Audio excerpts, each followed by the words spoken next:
इसके बाद social media पर हैशटैग नेपो किड नेपाल और hashtag politician nepo baby Nepal जैसे हैशटैग ट्रेंड करने लगे। यहीं से आंदोलन ने असली रूप लिया। ये सिर्फ एक टेक्नोलॉजी का मुद्दा नहीं था, ये एक जनता बनाम सिस्टम का संघर्ष बन गया। नेपाल के युवाओं को इस आंदोलन के लिए प्रेरणा मिली अपने पड़ोसी देशों से। साल 2022 में श्रीलंका में जब महंगाई और भ्रष्टाचार चरम पे था, तब वहां के युवाओं ने राष्ट्रपति गोटबाया राजपक्षे को सत्ता छोड़ने पर मजबूर कर दिया था।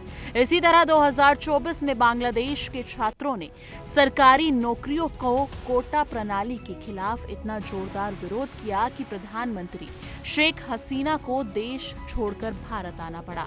नेपाल की जेनजी ने इन आंदोलनों से हौसला लिया और अब खुद सत्ता की चूल्हे हिला दी। जी हाँ, दिलचस्प बात यह रही कि इस बार आंदोलन सिर्फ सत्ताधारी पार्टी के खिलाफ नहीं था। नेपाल के युवाओं ने ये साफ कर दिया कि गुस्सा सिर्फ एक सरकार से नहीं, पूरे राजनीतिक तंत्र से है। प्रदर्शनकारियों ने विपक्षी नेताओं के घरों को भी निशाना बनाया, यहाँ तक कि कभी माओवादी आंदोलन का नेतृत्व करने वाले नेता प्रचंड के घर के बाहर भी प्रदर्शन हुआ।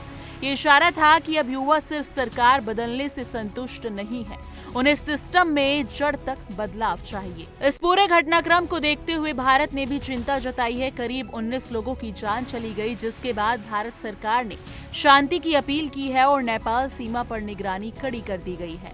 हालांकि भारतीय अधिकारियों का मानना है कि इस आंदोलन का असर भारत में फिलहाल नहीं दिखेगा, लेकिन ये एक संकेत जरूर ही है कि अगर युवाओं की आवाज को नजरअंदाज किया गया तो भारत जैसे लोकतंत्र में भी ऐसी हलचल हो सकती है। भारत में भी बेरोजगारी, भ्रष्टाचार और वंशवाद जैसे मुद्दे युवाओं को परेशान कर रहे हैं। अब सवाल ये उठता है, क्या नेपाल में हुआ यह आंदोलन सिर्फ एक बार का तूफान था या फिर ये देश की राजनीति में एक स्थायी बदलाव लेकर आएगा? क्या जेनजी सिर्फ गुस्सा जाहिर करने तक सीमित रहेगा या वो खुद सक्रिय राजनीति में आएगा और समाधान भी पेश करेगा?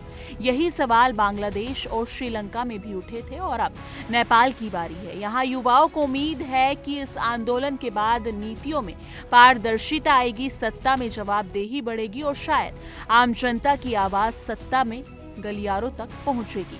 दोस्तों, नेपाल का ये घटनाक्रम भारत के लिए भी एक आईना है। सोशल मीडिया अब सिर्फ मनोरंजन या कनेक्शन का माध्यम नहीं रहा, ये एक राजनीतिक टूल बन चुका है। आज की पीढ़ी जानती है कि सत्ता से सवाल कैसे पूछे जाते हैं और जरूरत पड़ी तो जवाब भी मांग सकती है। अगर सरकारें ये नहीं समझेंगी तो भविष्य में भारत समेत पूरे दक्षिण एशिया में जेनजी की लहर कोई रोक नहीं पाएगा।